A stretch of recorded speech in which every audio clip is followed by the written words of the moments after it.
Pungga na nakatakda unta nga pagminyo sa usa ka 14 anyos nga dalagita ngadto sa usa ka 19 anyos nga lalaki sa sitio Datal Bila, Barangay Tudok, Tibuli South, Cotabato, human sa gihimo nga intervention sa kapulisan sa maong lugar. Nasayran nga niadtong nakalabayng adlaw nakadawat og impormasyon ng kapulisan gikan mismo sa mga opisyal sa usa ka tulunghaan sa maong lugar. Bahin sa matud pa usa ka menor de edad nga estudyante nga takda na untang ipakasal sa usa ka ulitawo kaniya nga estudyante usab. Gumikan sa maong report, paspas ka naghimo og aksyon ang Tibuli Municipal Police Station pinaagi sa ilang Women and Children's Protections Desk sa pakikalayon sa Municipal Social Welfare and Development Office.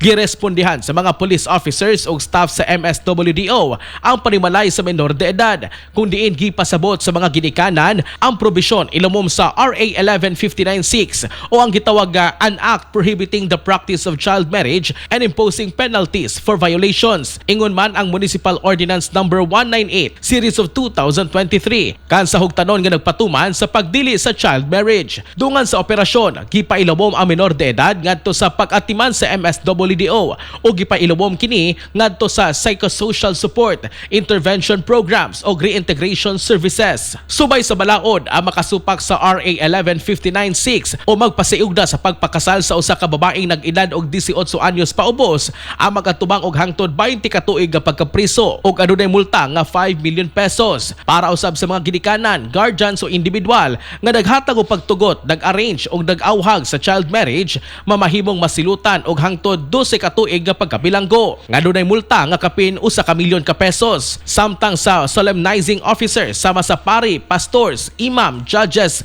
o guban pang authorized nga magpahigayon og kasal, mamahimong mapreso og hangtod 20 ka tuig og multa nga 5 million pesos og administrative sanction sama sa suspension o revocation sa ilang lisensya. Nakalatid usab sa balaod nga unsa bang kasal nga gikalambigitan sa menor de edad ang null and void. Mga katropa, adlaw-adlawi ang Santon Gold Coffee Mix aron ma-achieve ang mala artista nga skin. Alang sa nakiusang Pilipino para sa Pilipinas, kini si katropang Philip Olegario, XFM News.